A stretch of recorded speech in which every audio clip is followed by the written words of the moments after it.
Welcome to Desai kitchen. இன்றைக்கி தேசாய் கிச்சனில் நாங்கள் பார்க்க போகிற வீடியோ கேக் கொண்டு. இந்த கேக்கை வீட்டில் எல்லாரும் செய்யக்கூடிய மாதிரி இருக்கும். இது வீட்டில் உள்ள பொருட்களை கொண்டு தான் இந்த கேக்கை செய்திருக்கிறேன். இந்த கேக் அடிக்கிறதுக்கு பீட்டர் இல்லையே என்னட்ட பிஸ்க் இல்லையே என்று யாரும் யோசிக்க தேவையில்லை. இது பீட்டரும் தேவையில்லை, பிஸ்கும் தேவையில்லை. வீட்டில் நாங்கள் யூஸ் பண்ணுற நார்மலான கரண்டியை கொண்டு இந்த கேக்கை நாங்கள் செய்து கொள்ளலாம். வாங்க இந்த கேக் எப்படி செய்கிறதுன்ற பார்ப்போம்.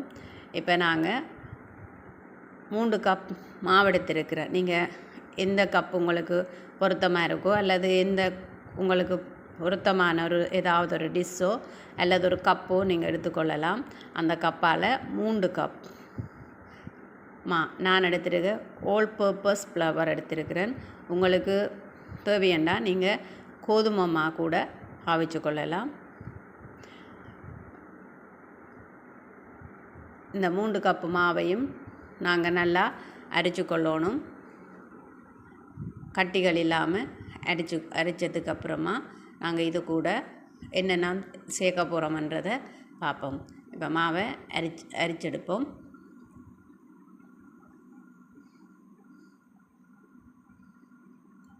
நான் கொஞ்சம் கொஞ்சமாக போட்டு அரைச்சிருக்க வேணும்.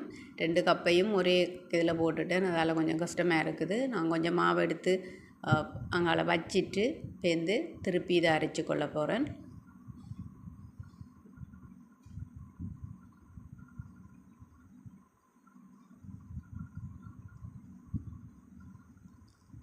தும்புகள், தூசிகள், அது கட்டிகள் இருக்குது மாவில். அதால் இந்த மாவை ஒருக்கா நீங்கள் அரைச்சி கொண்டா நெல்லம்.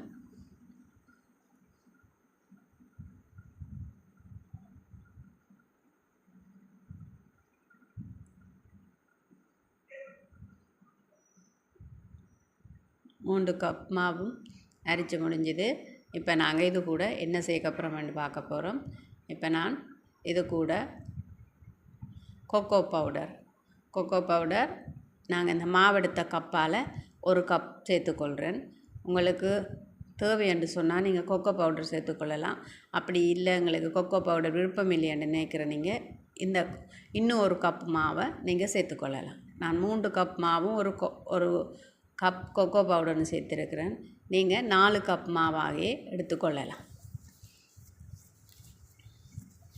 கொக்கோ பவுடர் தேவையில்லாத விருப்பம் இல்லாத ஆட்கள், கொக்கோ சாப்பிட பிடிக்காத ஆட்கள் இந்த கேக்கை நீங்கள் முழுதாக கோதுமை மாவுலேயோ ஆல் பர்பஸ் ஃப்ளவர்லேயோ செய்து கொள்ளலாம். இப்போ நான் கொக்கோ பவுடர் எடுத்து இதோடு அரைச்சிருக்கிறேன். கொக்கோ பவுடர் வந்து கட்டி ஆகும்ன்றதால கட்டாயம் அரிச்சி ஆகணும். மற்றது இது அந்த மாவோடு நல்லா மிக்ஸ் ஆகணும். நாங்கள் ஏற்கனவே அரித்த மாவோடு நல்லா மிக்ஸ் ஆகணும். அதுக்காக நான் அதை மிக்ஸ் பண்ணுறேன். நாங்கள் அரைக்கக்குள்ளேயே இதையும் சேர்த்து அரிச்சிருந்தால் ஒரு அடியாக அரிச்செடுத்துருக்கலாம். நான் அப்படி அரிக்காததால் நான் இப்படி இதோடு சேர்த்து இதை மிக்ஸ் பண்ணி எடுக்கிறேன். மாவு சேர்த்து இதை நல்லா மிக்ஸ் பண்ணி கொக்கோ பவுடரும் ஆல் பர்பஸ் ஃப்ளவரும் ஒரே மாதிரி இருக்கக்கூடிய மாதிரி நாங்கள் இதை மிக்ஸ் பண்ணணும். அதை நாங்கள் மிக்ஸ் பண்ணிக்கொள்வோம். இதை அரைச்சி எடுத்தது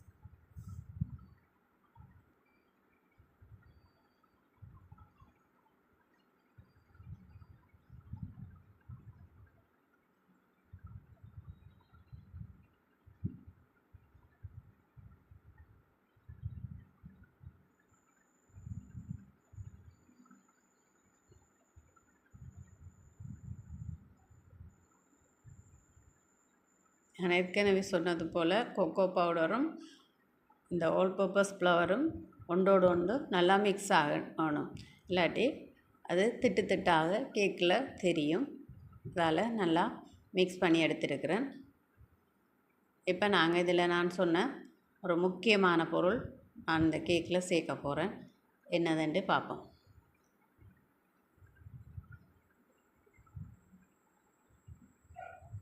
இப்போ நாங்கள் மாவெடுத்த அதே கப்பால் நாங்கள் இந்த பொருளை சேர்க்க போகிறோம். என்ன பொருள்? என்று பார்த்திங்கன்னா இது தயிர். உங்கள் வீட்டில் தயிர் இருந்தால் நீங்கள் இந்த தயிரை எடுத்துக்கொள்ளுங்க. பாருங்கள், இந்த கப்பாலேயே 2 கப் தயிர் சேர்த்துக்கொள்கிறேன்.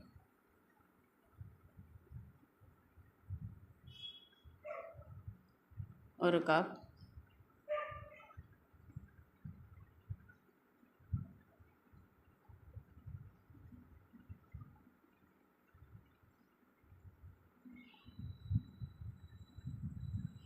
நல்ல கெட்டியான தயிராக எடுத்துக்கொள்ளுங்க. எருமை தயிராக இருந்தால் இன்னும் நல்லது. பசுத்தயிர் தண்ணியாக இருக்கும், அதனால் நீங்கள் எருமை தயிரை எடுத்துக்கொள்ளுங்க. 2 கப் தயிர் சேர்த்துருக்குறேன். இப்போ இது கூட நாங்கள் இனிப்புக்கு ஒயிட் சுகரோ நீங்கள் விரும்பினா ப்ரௌன் சுகரோ சேர்த்துக்கொள்ளலாம். என்னட்ட ஒயிட் சுகர் இருந்தபடியாக நான் ஒயிட் சுகரை எடுத்துக்கொள்கிறேன். இதால் 3 கப் ஒயிட் சுகரை இந்த தயிரோடு நாங்கள் மிக்ஸ் பண்ணணும். 1 கப் போட்டுட்டேன், இன்னும் 2 கப் நாங்கள் சேர்த்துக்கொள்ளணும். அளவுகள் மாவு எந்த கப்பால் எடுக்கிறீங்களோ அதே கப்பாலேயே எல்லாத்தையும் அளந்து கொள்ளுங்கள். 2 கப்,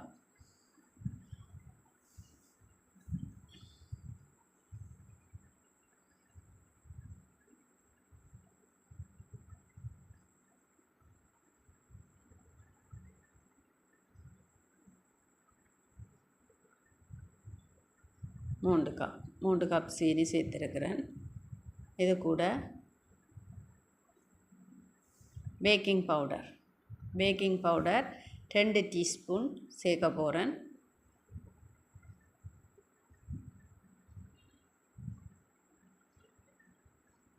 ரெண்டு டீஸ்பூன் சேர்த்துட்டேன். இப்போ அது கூட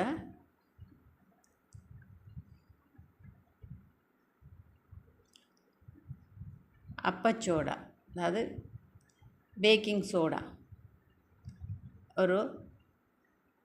ஒரு டீஸ்பூனுக்கு குறைவாக ஒரு அரை டீஸ்பூன் அளவு சேர்த்தாலே போதும். ஒரு அரை டீஸ்பூன் அளவு நானும் சேர்த்துருக்கிறேன். நீங்கள் அரை டீஸ்பூன் சேர்த்துக்கொள்ளுங்க. அது கூட கொஞ்சமாக உப்பு, ஒரு பிஞ்ச் உப்பு சேர்த்துக்கொள்ளுங்க. சேர்த்துட்டு இது மூண்டையும் நல்லா கலக்கி கரண்டியால், தயிர் கட்டியாக இருக்கிற தயிர் நல்லா நைஸாக அடிபடுற மாதிரி கரண்டியாலேயே கலக்கி கொள்ளுங்க. சீனியும் தயிரும் போட்ட மற்ற பேக்கிங் பவுடர், பேக்கிங் சோடா, உப்பு, ஒரு பிஞ்சளவு உப்பு போட்ட நாங்கள் 2 டீஸ்பூன் அளவு பேக்கிங் பவுடர் சேர்த்து நாங்கள் அரை டீஸ்பூன் அளவு அப்பச்சோடா, அதாவது பேக்கிங் பவுடர் சேர்த்துருக்கிறேன். இது எல்லாம் ஒன்றோடு ஒன்று நல்லா மிக்ஸ் ஆகிற மாதிரி தயிர் கட்டி இல்லாமல் வரும் வரைக்கும் சீனியையும் சேர்த்து நல்லா கரைச்சி கொள்ளுங்க. நல்லா கலந்து எடுங்க. கலந்ததுக்கப்புறமா இதை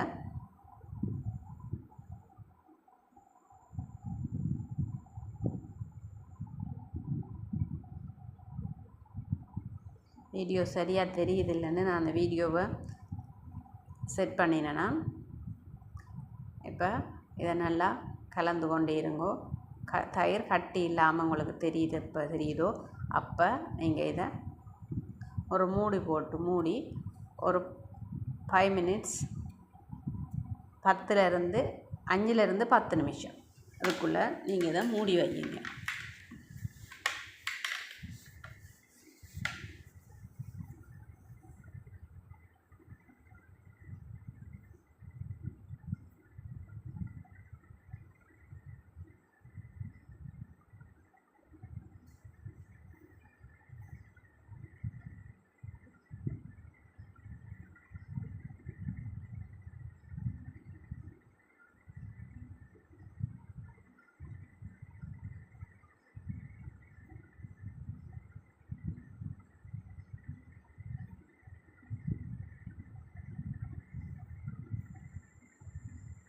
இப்போ இதை மூடி வைப்பேன்.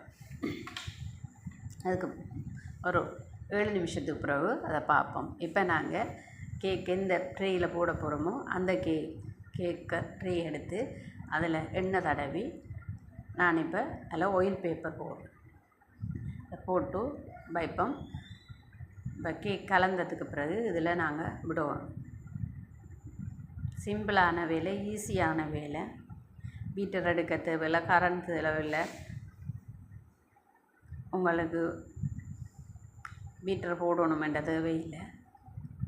ஈஸியான வேலை, கையாலேயே சுவையான கேக் நீங்கள் செய்யலாம்.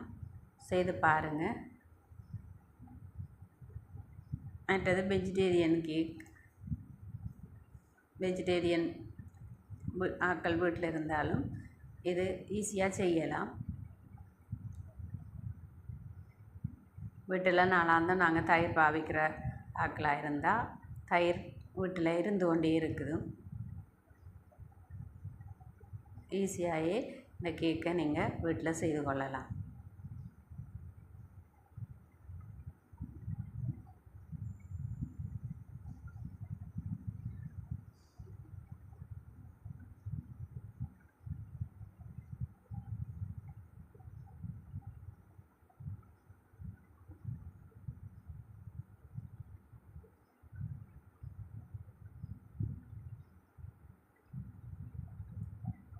ஒரு பக்கம் பெருசாக இருக்கிறபடியாக கொஞ்சம் கஷ்டமாக இருக்குது. நான் பேப்பரை கிழிக்க விரும்பல, அப்படியே இருக்கட்டும்னு விட்டுருக்குறேன். அப்போ இந்த பேப்பரை போட்டுவிட்டு நாங்கள் கேக் இதில் ஊற்றினா ஈஸியாக எடுத்துடலாம். கேக்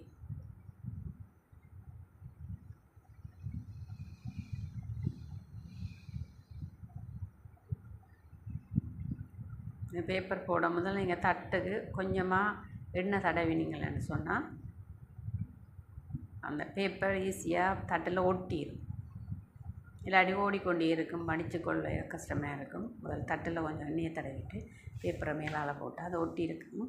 பிறகு நாங்கள் எங்களோட வசதிக்கு ஏற்ற மாதிரி பேப்பரை மேலே மடிச்செடுக்கலாம்.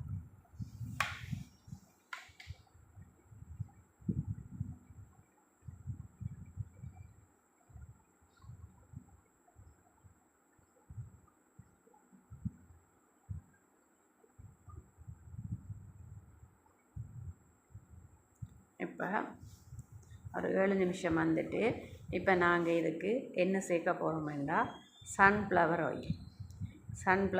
ஆயில் எடுத்திருக்கேன். ஏதாவது வாசனை வராத எண்ணெய், உங்களுக்கு விரும்பினா ரிஃபைண்ட் ஆயில்னு சொல்லுவாங்க, அந்த எண்ணெய் ஏதாவது ஒரு எண்ணெயை நீங்கள் சேர்த்துக்கொள்ளலாம். தேங்காய் எண்ணெய் சேர்த்திங்கன்னா வாசம் வரும், நல்லெண்ணெய் சேர்த்திங்கன்னா வாசம் வரும். அப்போ அப்படியான எண்ணெய்கள் இல்லாமல் மணம் இல்லாத எண்ணெய், ரிஃபைண்ட் ஆயில் நீங்கள் ஏதாவது சேர்த்துக்கொள்ளுங்க. அது 1 கப். இப்போ ஏற்கனவே நாங்கள் அடித்து வச்ச தயிர் கூட இந்த 1 கப் எண்ணெயை சேர்க்க போகிறோம். நான் திரும்பவும் சொல்கிறேன், நீங்கள் எந்த கப்பால் மாவெடுத்தீங்களோ அதே கப்பால் தான் இந்த அளவுகளை எடுத்துக்கொள்ளுங்க.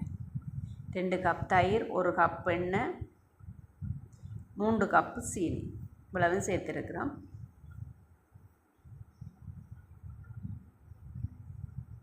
இதை திரும்ப நாங்கள் தயிரோடு நல்லா மிக்ஸ் ஆகிற மாதிரி மிக்ஸ் பண்ணுவோம்.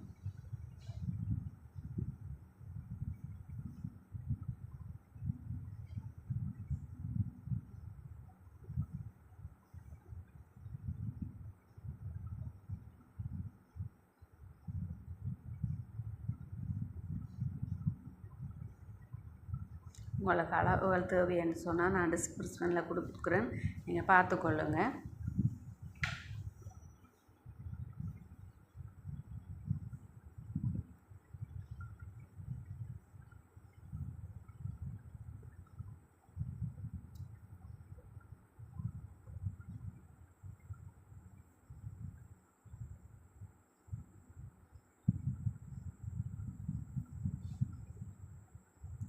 இப்போ இதில் மாற்றணும் என்னென்னா, அந்த சின்ன பாத்திரத்தில் எங்களுக்கு கஷ்டமாக இருக்குது.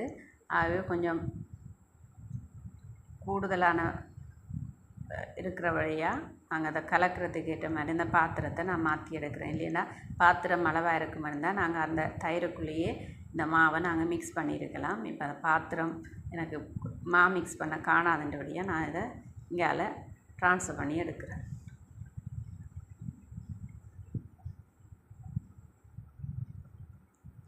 இப்போ ஒரு பெரிய வேலையும் இல்லை. நார்மலாக கரண்டியால் இந்த மாவை இதுக்குள்ளே இந்த தயிருக்குள்ளே நாங்கள் கலக்க போகிறோம். ஏற்கனவே கலந்து வச்சுருந்த இந்த அதை இந்த கலவையை இதுக்குள்ளே கொஞ்சம் கொஞ்சமாக சேர்த்து நாங்கள் கட் அண்ட் ஃபோல்டர் மெத்தடில் கேக் எப்படி கலப்போமோ அதே மெத்தடில் இதுக்குள்ளே நாங்கள் கலந்து கொள்ள போகிறோம்.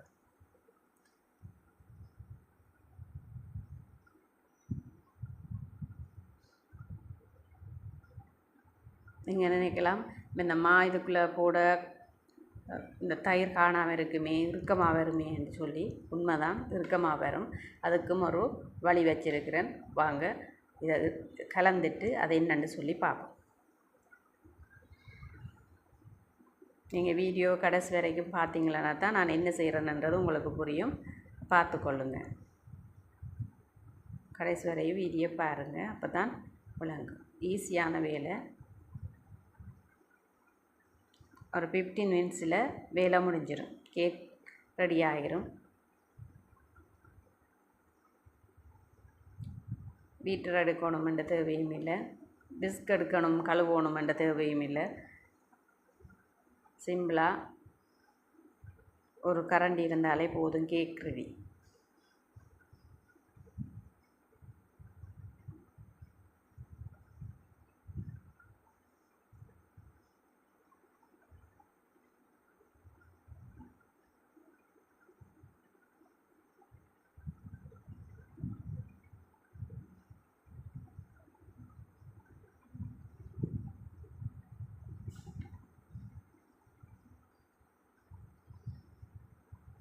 இப்போ இறுக்கமாகிட்டுது. கேக் பதத்துக்கு இதை கொண்டு வரணும். இப்போ நாங்கள் என்ன செய்யணுமெண்டா, வார்ம் வாட்டர், அதாவது இளம் சுடுநீர், ஓரளவு சுடக்கூடிய தண்ணி நாங்கள் இதுக்குள்ளே விடணும். வார்ம் வாட்டர்ண்டா இளம் சுடு தண்ணி, சூடாக இருக்க வேணும். ஆனால் கொதித்த தண்ணியாக இருக்கக்கூடாது. இப்போ இந்த தண்ணியை நாங்கள் கேக் பதம் வரும் வரைக்கும், கேக் நாங்கள் ரேயில் ஊற்றுவோம் அளவு, அந்த அளவு பதம் வரும் வரைக்கும் இந்த தண்ணியின் அளவு ஒவ்வொருத்தருக்கும் சிலவில் மாறுபடும். சில அந்த மாவுகளை பொறுத்தும் மாறுபடும். அப்போ அதுக்கேற்ற மாதிரி நான் அந்த கப்பால் ஒரு கப் தண்ணி எடுத்து வச்சுருக்கிறேன். போதுமான தெரியலை, போதாட்டி நாங்கள் தேவையான அளவு தண்ணியை விட்டு கேக் பதம் வரும் வரைக்கும் இதை கலந்துருக்கிறேன்.